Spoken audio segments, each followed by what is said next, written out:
Ben, pour la Maison Simons, l'environnement est très important et ça fait depuis longtemps qu'on réfléchit.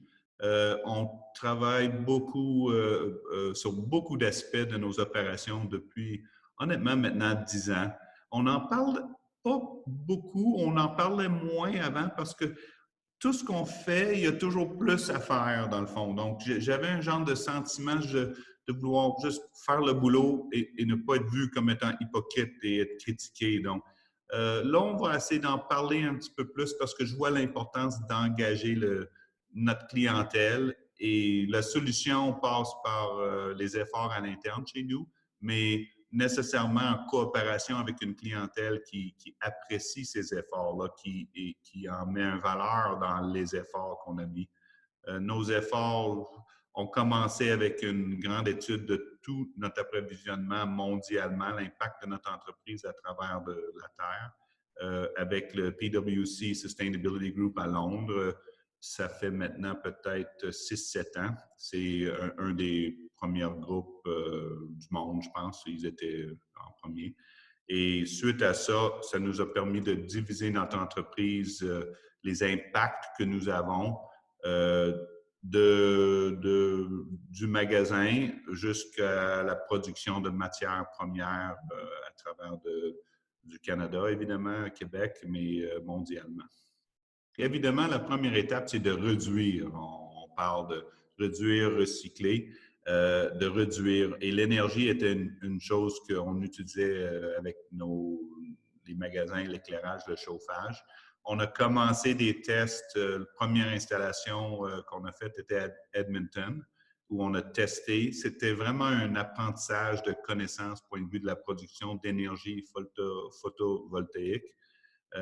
Et suite à cette question-là, on a travaillé sur la modification de nos appareils pour réduire l'énergie, donc la conversion de nos magasins vers le LED à 100 Et Capital était vraiment l'aboutissement d'un travail de 6-7 ans à travers de tous ces projets. Donc, produire de l'énergie sur le site, réduire l'utilisation de l'énergie sur le site. Et Capital, on a ajouté une tranche qui était la gestion d'énergie thermale. Parce que le problème, il y a deux types d'énergie dans un magasin, thermale et électrique.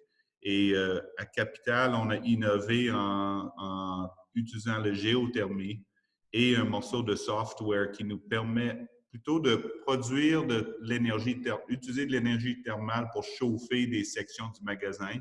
On a un morceau de software et la géothermie qui nous permet de gérer l'énergie parce que souvent, c'est trop chaud dans le salon d'essayage et trop froid à la porte d'entrée dans le mois de janvier. Donc, ça, c'est une autre façon de réduire les besoins, c'est de les équilibrer tels qu'on les veut dans le magasin. Donc, on a mis tous ces efforts ensemble et on est arrivé finalement à produire plus que 200 MWh et d'arriver à zéro consommation à Capital.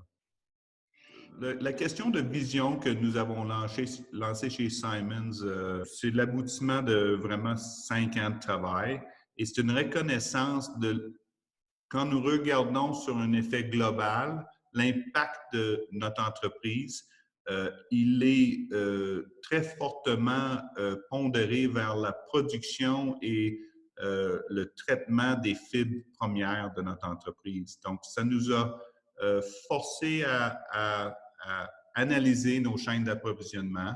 Ça nous a forcé à faire un choix de focusser, malgré des efforts qu'on fait dans beaucoup d'autres domaines comme des forêts vierges, l'utilisation de différentes matières. Ça nous a forcé à focuser sur notre utilisation d'eau et notre production de gaz à effet de serre.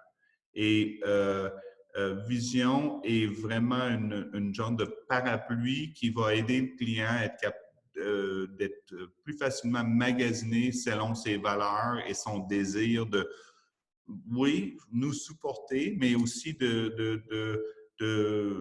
d'encourager les valeurs qu'elle prône elle-même dans ses achats.